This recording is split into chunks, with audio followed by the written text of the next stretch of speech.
listening to Unfiltered with Muhammad, a podcast about personal growth and authentic leadership. If you're looking for tips on how to manage others, get ahead, and make your way up the corporate ladder, this is not the show for you. This podcast is about being of service to others, leading from the heart, and evolving into a better version of yourself. Each episode brings you motivated stories about unfiltered leadership and authentic leaders, those who involve others, use their influence to amplify diverse perspectives, and inspire teams to achieve collective results. If this sounds like you, keep listening.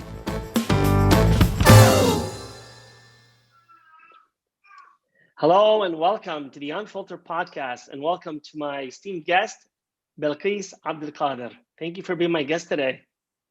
Walaikum salam. Thank you so much for having me. I'm so honored to have you. So for those of you that are just tuning in for the first time, if you haven't had the pleasure of listening to previous episodes, the Unfiltered podcast is the podcast where you learn to transform yourself into the sort of leader that you want to be led by, so that once you learn to lead yourself, you can lead others. We talk about leaders who involve people in decision making, use their influence to lift other people and help them rise, and to inspire them to become better versions of themselves. And this is why this conversation with Bilqis, long overdue, is so important, because Bilqis, as a first, she has inspired young women like her to go beyond what's accepted as normal in our communities and to break down the barriers.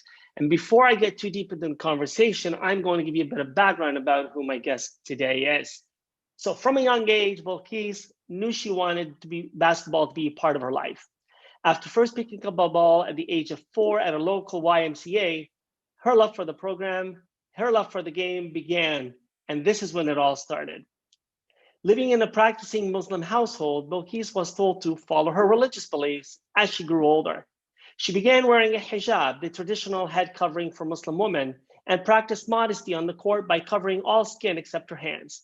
She parlayed her skills into a full ride scholarship at the University of Memphis, where she played for 4 years from 2009 to 2013, and graduated magna cum laude with a degree in exercise science. Her goal was to continue playing professionally in Europe, but quickly ended due to the International Basketball Federation, FIBA, rule prohibiting headgear larger than 5 inches. And for someone who wears the hijab, we know that means you're out. Unwilling to stray from her beliefs, Bilqis chose faith over basketball and became an advocate, working alongside other Muslim players who began a Change.org petition, and with Shirzanan Media and Advocacy Organization as an athlete ambassador, through an op-ed published by The Time and open letter signed by Olympic, retired and professional athletes, high-level speaking engagements, and interviews with the BBC Sport, and their 55 million strong audience, Bilqis was able to raise her voice for the next generation and effectively force FIBA to uplift the ban. Congratulations, that's not an easy task to do. Bilqis is currently living in London, Ontario, with her husband working at the London Islamic School. They also run a basketball program called Dribbling Down Barriers, hosting camps and clinics for the youth in the US and in Canada. And today, she's my unfiltered guest to share her incredible story with us. Welcome. Assalamu alaikum. Thank you. Wa alaikum salam. So this is going to resonate certainly with Muslim youth like you, with Muslims old and young. But you know what? I'm going to dare say this is going to resonate with everybody, because we all want to live in a community where we feel that we can practice who we are, believe in the beliefs that, Canada and many nations tell us is our human right. And we want to have freedom and to look the way that we do, to dress the way that we do, and to believe and behave in the way that we do. And that's why we're fortunate to live in Canada, you and I, and actually in the same city. But that doesn't always work out that way. What's on paper or what we believe in the law may not be what people practice. And part of what I like to do as well on this podcast is to break down those barriers, to talk about how, while diversity is a fact, inclusion is a choice. It's a conscious, intentional choice that we make to look around us every day and say, I choose to behave in a manner that includes everyone. But that's still not enough. We have to be equitable, and we can't be equitable unless we make sure that not only we invite people to the table where decisions are made, but there are empty seats for those people so they can come and sit beside us. We can break bread, and when you and I share bread together at the table, this is where true belonging happens. I want to hear your story. Please share with me, what did it feel like when you got news that FIBA was overturning their decision to ban headgear in basketball? Whew. So this is always a difficult decision because conversation I have, because I have to kind of put myself back into the position I was in and reflect on those feelings. It was difficult, and it was difficult because I was actually at a crossroad, having to figure out what to choose, right? And so it was basketball, or it was my passion. It was my faith. It was who I was. And in that moment, I struggled with my identity. I started to question it. Well, who am I without basketball? And for a long time, my career up until that point, I was known as the Muslim girl who played basketball. And when basketball was taken away, it was just Muslim. So for me, it was, man, am I doing the Muslim part right? Am I representing my Islam in the way that I need to be at this point in my life? Or why am I questioning God's will at this point? Because it was so many things going through my head. And the first thing that I did was question Allah. I questioned God. Why is he taking away something that I love when I was doing my best, I guess, or what I thought was doing my best to portray Islam, or portray what a Muslim woman is or was, by wearing my hijab, or creating this image that I thought was positive, in reality, maybe it wasn't good for me.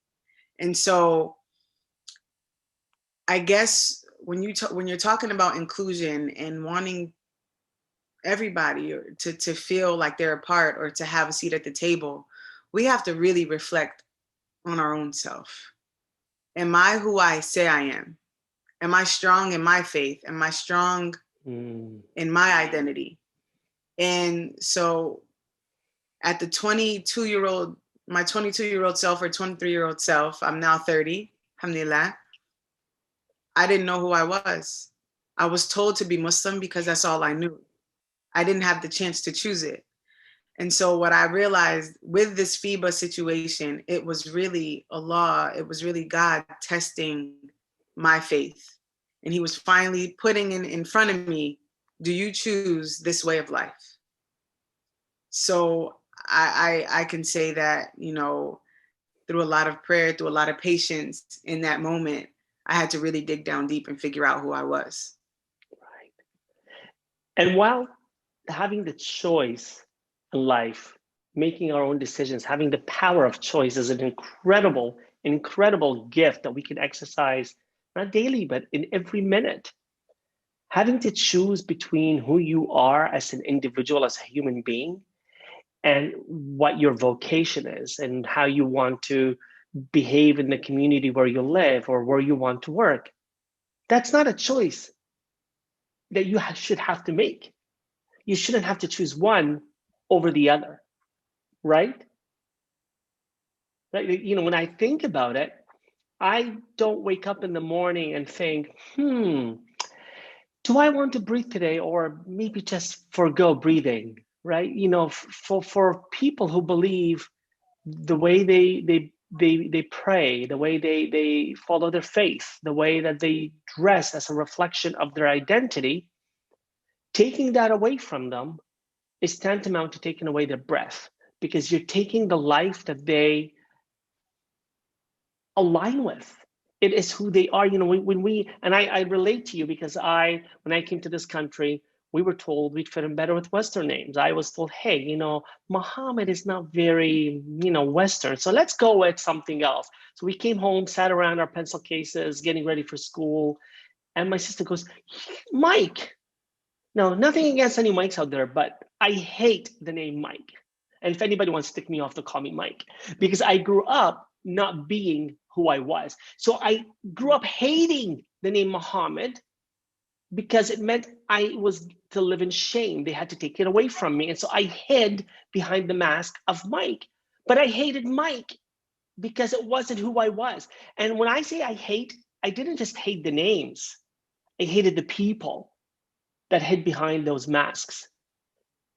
And I went through so many different transformations, from Mike to Mikel, who I really liked, because that was kind of a name my friend gave to me and it sounded funky. He's like, hi, Mikel. So grade 13, grade 12, and all of a sudden I was Mikel, and I was telling all my friends, no more Mike.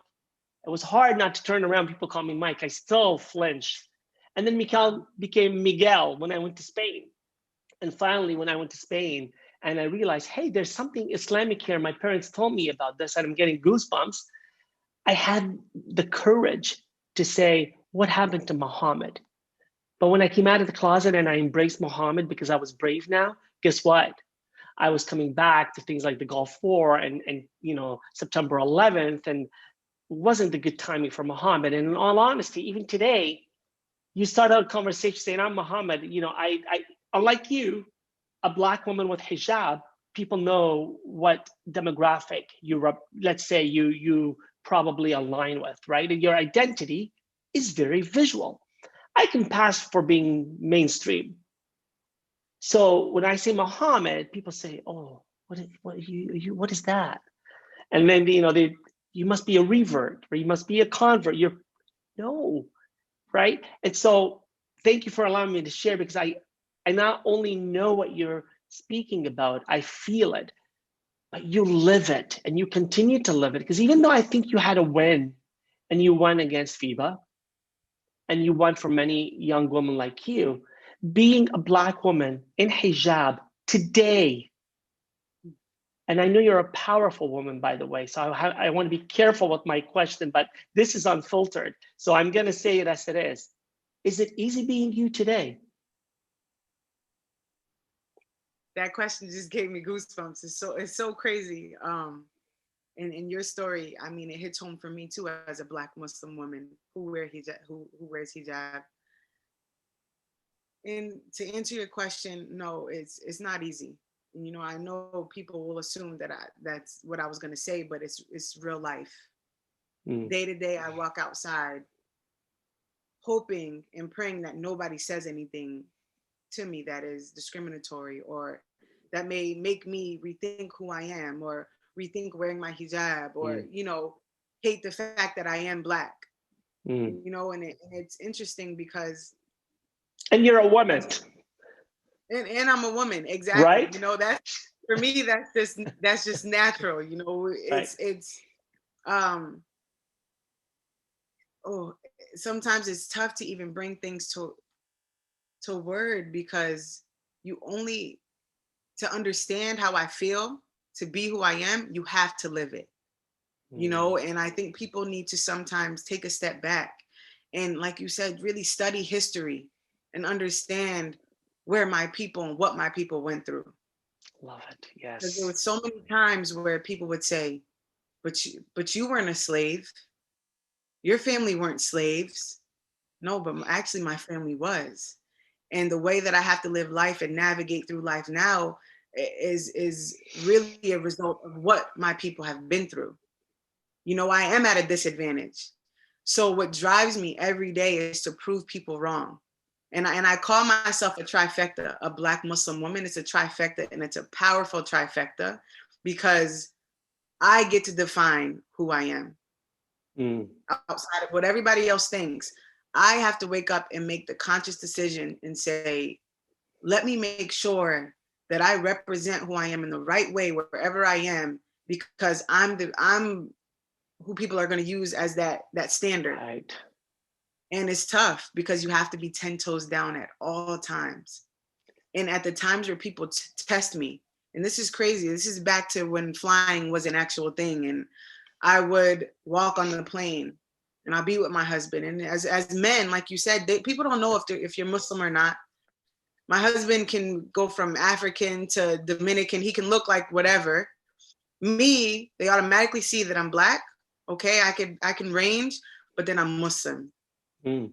Right? We can forget about the woman part right now, but I'm getting stared at. It's like walking, it's like death row sometimes with stairs and everybody's looking at me. And or kind of just like giving me this feeling, and it's weird to even describe, but immediately I want to say, well, what are you looking at? Mm. Or you want to Puts you on say the something. defensive. Yeah, you get defensive, and then it's, man, if I react this way, it's going to be, oh, this is the crazy black Muslim woman, or lives right up to the stereotype. so here I am, just because I want to protect myself, I want to defend myself, sometimes I can't. And so it's interesting how around certain pockets of people, not that I have to change, but maybe I have to use a lighter tone when I speak. Or maybe I should, tie my zipper up a little higher so that maybe it looks like I have on a hood, just so that I don't make people. And alhamdulillah, I'm at a place where now I don't do that anymore, because and I'm at a point, and it took a long time to say, I don't care about what other people think, and once you let go of that chain in life, you feel free. And again, it took me a while to get to where I'm at. However, I just want people to understand that it's tough. It's tough. However, standing strong regardless of the positions that you're put in. And it sounds cliche, but to really hold your ground, and really, if you are on the outside looking in, say something. If you see something that's wrong, and I'm telling you now that you can't feel what I feel, just try to pretend and speak up for us, or share our stories, or help, not elevate, because we don't need our voices elevated. We need our voices amplified. And this is what you're doing for me. Recognized. Yeah, and heard.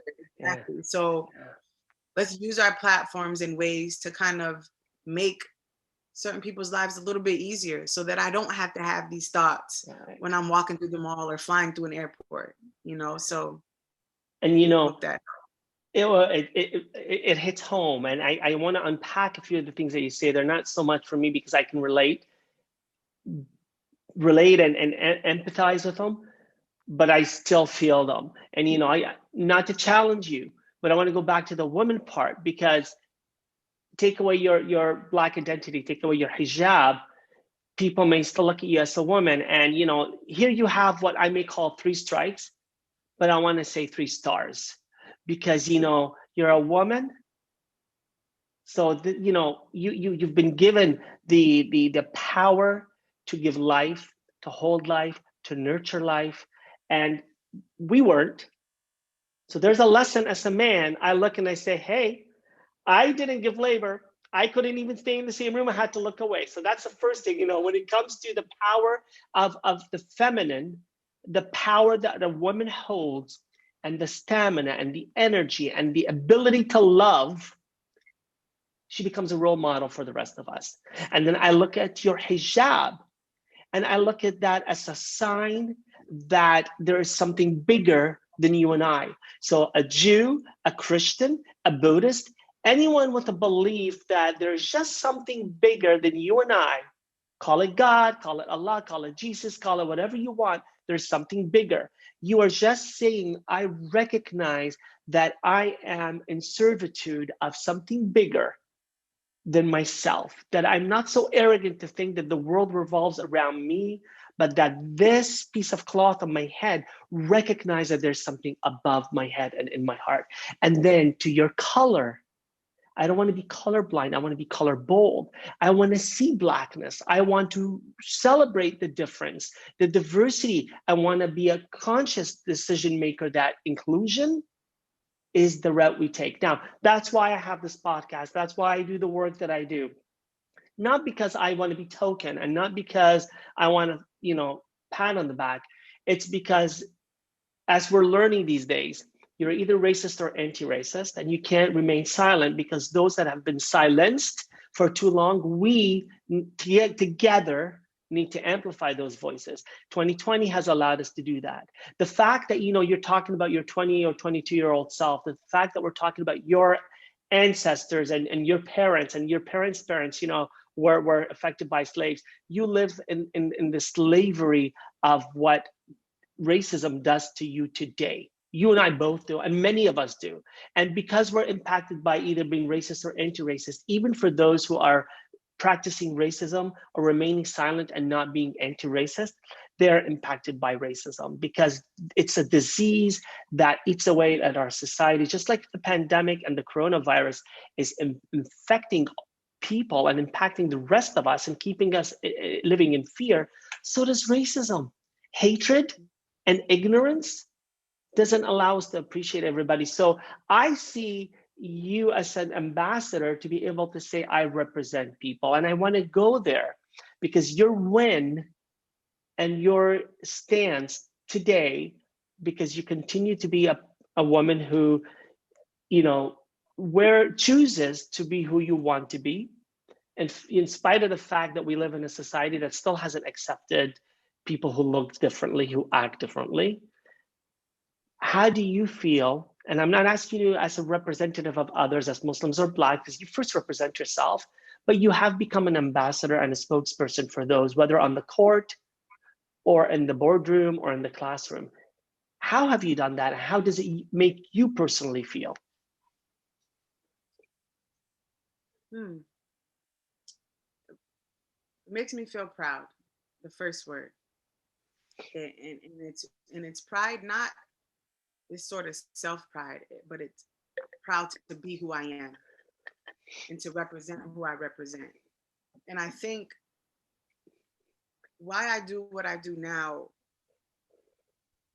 and why I choose to live so boldly, I like that word, boldly, is because the girls, the young women that I work with day in and day out, whether it's on or off the court, I see myself in them. And it's crazy because the young girls that I work with, I look up to them because I don't know if I was their age right now in these times with the power of social media, with the standard of beauty, with everything that all the pressures around them, I don't know if I could make it through, especially being a Black Muslim woman or young girl. Mm-hmm. Because what they have to try and make themselves to be just to slightly fit in is so far-fetched. And I feel it in my heart. So sometimes when I'm talking to my girls, I'm like, I'm giving them advice, but deep down I'm like, what can I really say to help them? And so with that being said, my motivation is them and to try to help them in any way that I can to avoid the things that I had trouble with, that I struggled with. And if they ever to reach a point where someone were to tell them no, they can't pursue their passion because of what they look like or what they believe in or what they represent, I want them to be strong enough to stand firm. And it's about standing firm, and it's about standing your ground regardless. But honestly, just talking about what these girls face, and especially girls, because again, what you said, women are like, and I'm going to say this, women are magical. And one thing that I love about our faith, about Islam, is that women are held so high on a pedestal, and people don't get that. People think, oh, the Muslim women have to cover, they have to stay at home and cook, they have to have kids. No, the word ummah, this word starts with ummi. You know, like we're the backbone of the world. Like without us, things don't happen. And the way that Islam holds women and where they hold women is so beautiful. And I want my young Muslim girls, regardless of race, regardless of where you're from, your background, financial stance, that we are powerful. We are powerful. And a lot of times we're told as Muslim women that we're not. Whether it's in relationships, whether it's in your homes, whether it's as daughters, no, you can't do, no, that's culture. And I want people to know that's culture. That has nothing to do with our faith and what it teaches us. And so again, I can't be half the young girl, the young women that I deal with today, that I work with today, but I am going to use my experiences and my expertise and my leadership to somehow just push them in the right direction. Right. You know, not even if it's not even lead, push them, because I'm behind them to support them, because I You're can't. going to create I that can't. momentum. Yeah. Exactly. Yeah. Yeah. Exactly. And I hear you. I deal with young boys and girls who, you know, young. I had my daughter. We, like most Muslim families, my daughter wore the hijab when she was young. She struggled, and unfortunately, to me, not to her, because she has agency over her body, she decided to remove it. As a father, as a Muslim father, I still have a hard time with that, and I respect her choice and her decision. And she said to me, I made a decision. You did what you had to. You led me to the water. I'm drinking. And it's my decision now to make. And if I ever want to come back and put it on. And as much as that hurts me as a practicing Muslim father, I have to embrace it, because I have to say to my daughter, you are an adult to make the decisions that you want to make. And I no longer can be part of those decisions, or at least sway them. And I can't judge. It's difficult. And so I'm saying this because I want people to hear, for people who are Muslim but who don't choose to wear the hijab, it's not a judgment. People who aren't Muslim and see you in hijab, it's not a judgment. And when you're saying we're on a pedestal, Muslim women are a pedestal, you're not. Correct me if I'm wrong, but the way I understood it is you're not comparing a Muslim woman in terms of being better and being on a pedestal. What you're saying is the faith elevates the feminine, but what we do in our culture as Muslims, as people who align with the Islamic faith, practicing it very diversely and differently, we now bring our cultural beliefs or misconceptions and we start damaging how the faith looks. And then to the outsider, I think part of the confusion is because they see that, and I don't want to see diversity, but they see that diverse ways of accepting it. Because as a Muslim man, I'll accept if you want to wear the hijab or not. Hey, not up to me. What I will say is you have a responsibility. And today when I look at young women who are wearing the hijab, but they're not wearing it with the accountability, I question that. I don't judge it. I question it, right? And I say, if you're going through a journey, make a decision, especially in social media. And I use the example of a scholar. We don't have the right to make judgmental comments about human beings in terms of their action. But the minute that somebody is engaged as a scholar or somebody is now employed, I can actually give feedback to that person about their performance. I can talk about that scholar and say that scholar is right or wrong. I can look at that doctor or that engineer, somebody who's practicing a role and has a responsibility to the community, and saying, you're not doing it right. So with social media, and you have these demi gods and demi-goddesses who are now influencers and influencing. And I don't think that they're using their platform in a way to elevate, as you say, and to gently push and encourage. I think what they're doing is sharing their own frustrations and their own journeys, and they're shadowing over to others. And it's spilling over and it's confusing a lot of our youth. So, and I'm all for freedom of thought and freedom of expression. But if I'm confused, I need to work out my confusion before now I bring, 500,000 followers and tell them this is Islam, or this is Judaism, or this is Christianity, or this is what it is like to be a feminine. I'm a feminine. I'm a feminist, sorry. I'm a Muslim male who believes in supporting and in encouraging women to rise and to be on an equitable plane with men. I was brought into this world by a woman, nurtured by a woman, breastfed by a woman. What right do I have to take away her rights to be an equal partner with me? I married to a woman who gave me 3 beautiful children. So at what point do I look at that person as someone who compliments me as opposed to someone who is less than me? Right. I leave it there. I went down quite a few different roads, but I guess I'm listening to you and your role, and then to you and your person, and I see a struggle because you stand before these girls. You've gone through that challenge yourself, and I can feel some of the pain that you felt. But tell me about that. How did you live through that pain? The pain of knowing you had to be this practicing Muslim, you had to give up your sport. How did you deal with that at 22? It was a tumultuous journey, honestly, and I guess I would like to take it back to my family. And my family, I love my family. And everybody's family is very different. And my parents both converted to Islam. Um, to be very, very transparent, my mother actually was married twice before my father. And when she first converted to Islam, it was because of her first husband. Um, Things didn't work out. She married again. She had 4 children with her second husband. And again, as she was evolving as a Muslim woman, she was starting to understand that back in the 70s in America, like Islam it wasn't clear yet. Everybody was still trying to figure it out. And so as she's figuring it out, she's like, well, this might not be the right way to do things. And so relationships change.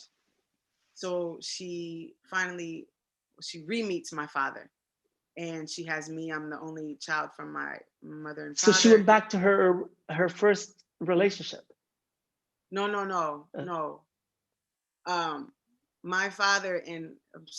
My mother and my father actually grew up around the corner from each other as Okay. young. All right.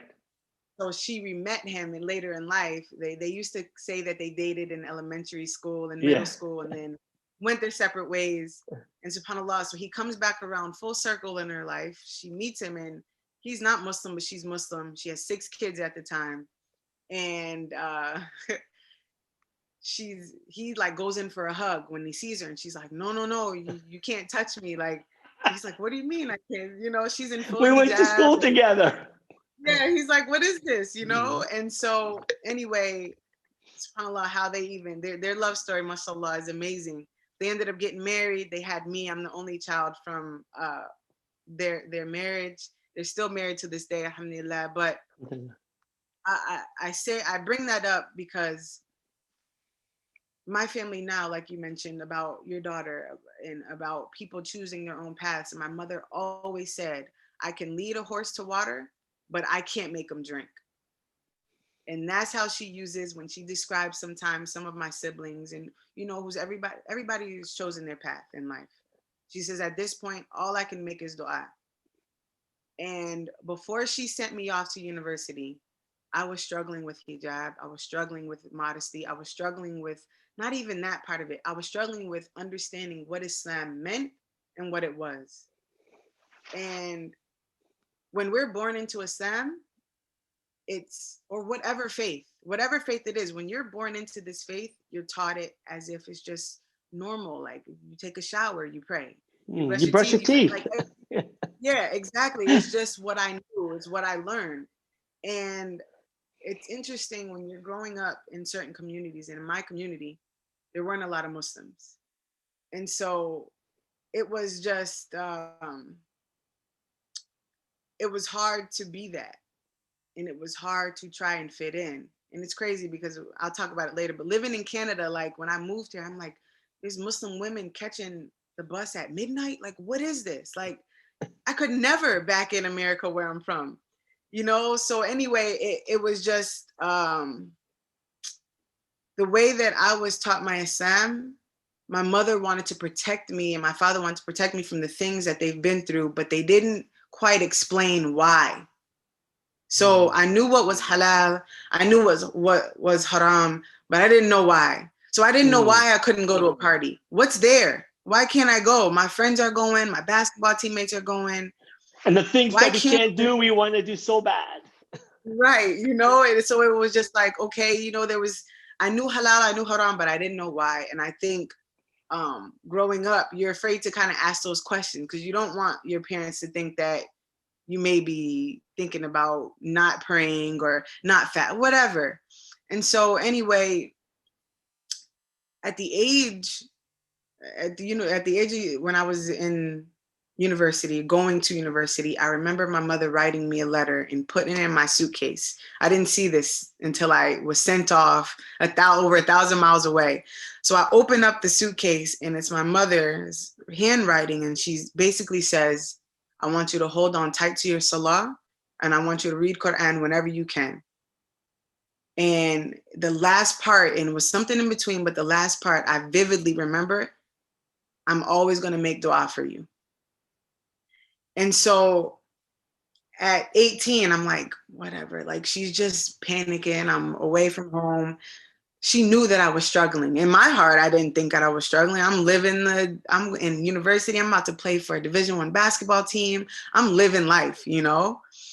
And subhanAllah, 4 years later, 5 years later, here I am having to reclaim my faith in a way. And choose. And choose. And that was probably, again, it was very difficult, but what allowed me to make that decision was I know my mother's dua, number one, and number two was my prayer. And those were the things that I held on to. The dua was of course there, but it was the prayer, and I would never forget her telling me to hold on to my prayer. And not only did she tell me that, but it was my sister who took off her hijab, who wasn't practicing Islam anymore. She even called me randomly throughout my years in university and said to me, she said, I'm going to tell you, the hardest thing to get back is your salah. And this was from her own perspective. So I knew, I'm coming from her, you know, I'm like, well, how is she giving me Islamic advice? You know, you don't even, and I hate that I even put it there, but you don't even wear hijab, you know, or something like that. Who am I to say that? But that advice was what kept me from choosing basketball over Islam. And it was my parents' dua that kind of kept me there. And I don't know if I'm answering the question. I may have forgot what you actually asked. Just for the benefit of the listener, dua, can you just explain what that is? I know you and I know what this is, but. I know, I'm sorry. It's all right. So dua is basically, of course, as Muslims, we pray 5 ritual prayers, but a dua is just saying a prayer at any given moment, whenever you want. So a dua is simply saying a prayer for somebody or yourself. And so if I use that, I'm sorry, I forget. Yeah, no, I love it. I love it. So anyway, yeah, so it was, honestly, I was at a place where I was ready to take off my hijab. I was ready to essentially let go of who I truly was, to go shoot a 3 or to play some defense. And ultimately, it was on the day that I'm called to stand in front of my God, and he asked me what happened. And then I respond, some hoops. I wanted to play basketball. Like, I couldn't go out like that. Like, even if that's how it was going to be, I'm like, there's no way I could go out like that. But Bilqis, that's not fair even to you, right? Because you shouldn't have to choose between playing a sport. Let's strip away the whole religious thing. Yeah. You're a young Black girl in university, and like every other Black girl, you're playing basketball. Anything sound weird with that? No. You're a young American who's trying to keep fit and be like every other girl and enjoy herself and exercise and get recognized and play with your teammates. Anything wrong with that? No. Oh, but wait a minute. You got this thing on your head. You can't play. Right? So for somebody who doesn't even know what Muslim, let's just move away from that, if with your permission. You've got this thing on your head, and because of that, hey man, you can't play, sorry. But what it's doing to you, it's not fair to say, hey, Bilqis, the 18 years, 20 plus years of your life, you've been who you are. We're just going to strip that away from you, or unless you strip this thing off your head, because your identity doesn't matter to us. What matters is you conform.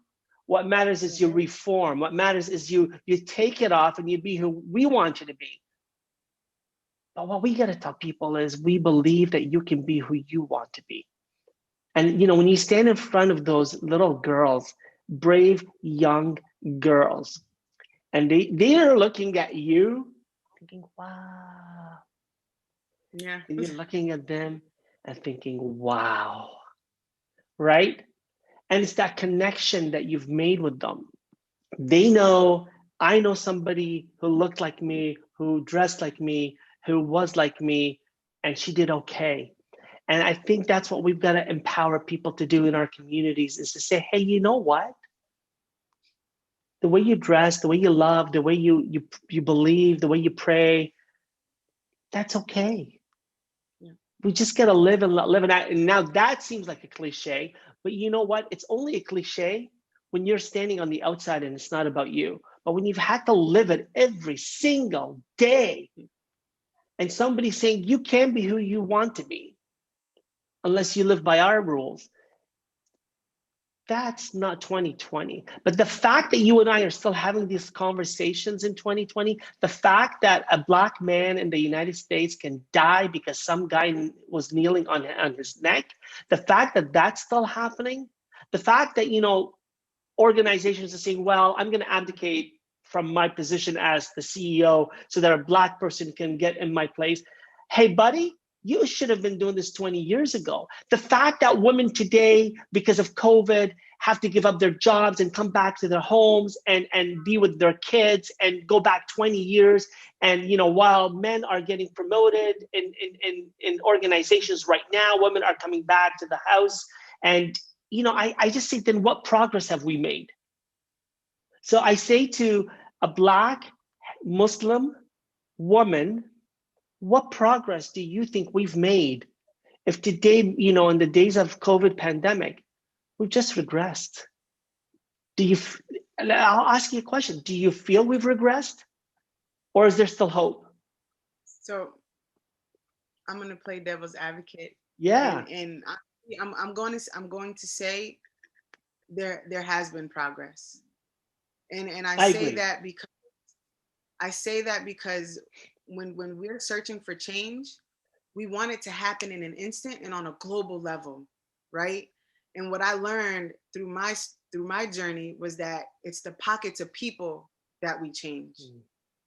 And so because you're doing this podcast in your home and you're talking to me, you're talking to a Black Muslim woman, your kids can then see that, oh, my father supports this. So then your whole household changes. And then when I share your podcast, a Muslim guy who may not look where he really is originally from, or may not look like he's a Muhammad, I share your podcast on my page, and then they see who I support.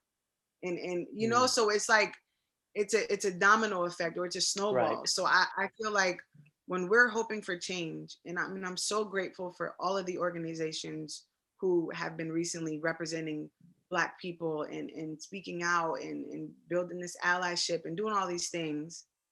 I appreciate it very much. And I know that's the progress that I'm speaking of.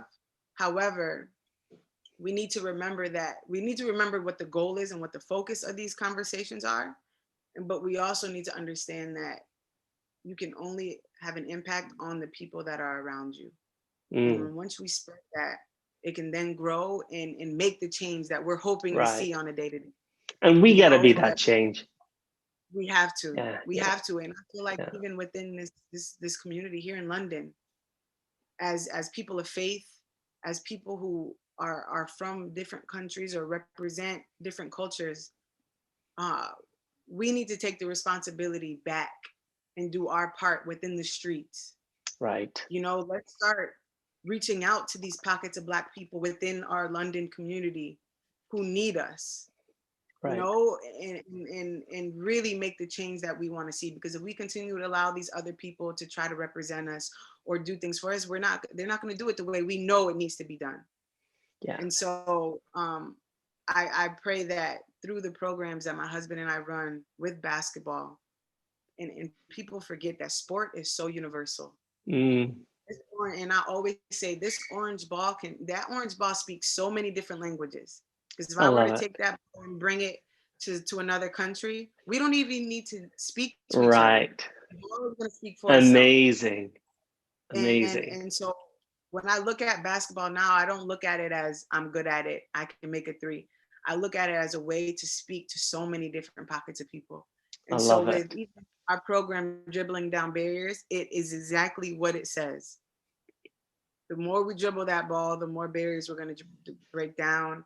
And when people walk through our doors and to our program, our hope is to see different people, Muslim, Jew, Right. Buddhist, You Asian, got Black, it. whoever. And the ball's going to speak for itself and do the work it needs to do. And see, Bilqis, and this is kind of, I was playing devil's advocate too, because I do believe we've made some progress. And here's kind of where I go with this. Your initiative, dribbling down barriers, is proactive.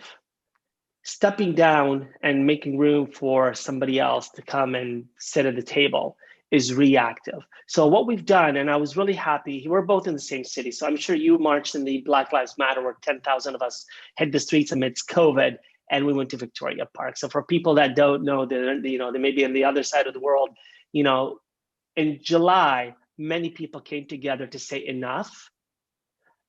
What I'm saying, I don't want to wait till somebody dies for me to say I need to do something. I don't want to wait till 7 men get killed in a mosque in Quebec City for me to say Muslims matter. I don't want to wait for 19 women to get gunned down 20 something. I'm sorry if I remember the Montreal massacre. We just recently recognized it, right?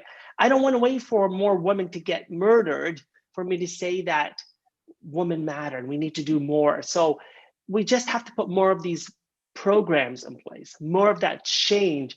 We have to start making sure that it's pervasive and it's occurring daily, that Muslims and Jews are going and supporting each other, not just when the Jews have been killed in Philadelphia and Pittsburgh, right?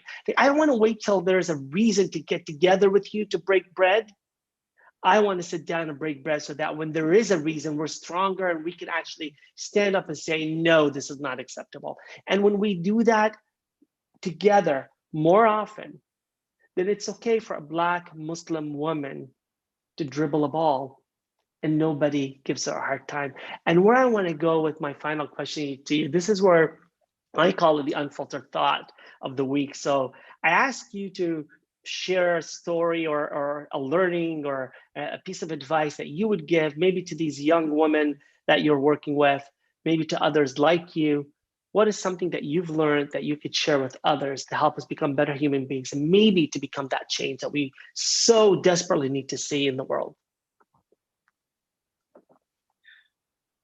I always get asked this question when I do interviews, and I actually never know what to say. I never know what to say. I'm going to put you on the Um, spot. I know. Um, I guess one thing that I'm actually battling with myself right now is worrying about what we can't control. And so to put it in, a quick, I guess a quick thought is pray more, worry less. Mm. And of course, one thing we know our faith teaches us is trusting. Trust that God has you and will hold you. You do your part, you tie your camel, but you have to have that trust.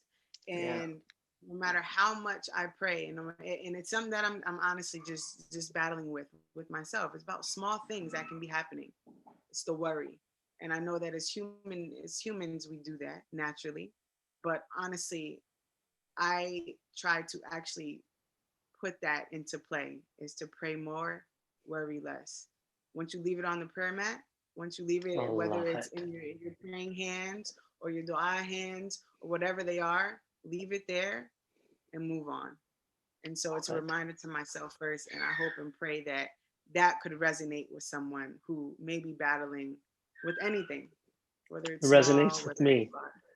It resonates with me, and I'm sure it'll resonate for many. And whenever I hear the G word, and on places like LinkedIn or Facebook, when people are talking about God, I get shivers because it's a word that we don't use often. And I always say to people, whatever you want to call that force, whatever you decide to call that force, just recognize that while we may be the entire universe in constant motion within our hearts, We are still a speck on the continuum of existence. And what really, really matters is to recognize that while the entire universe cannot contain the divine, we can contain the divine within our hearts. So when we pray, we can contain the expansive universe and the goodness that is within it, within our hearts.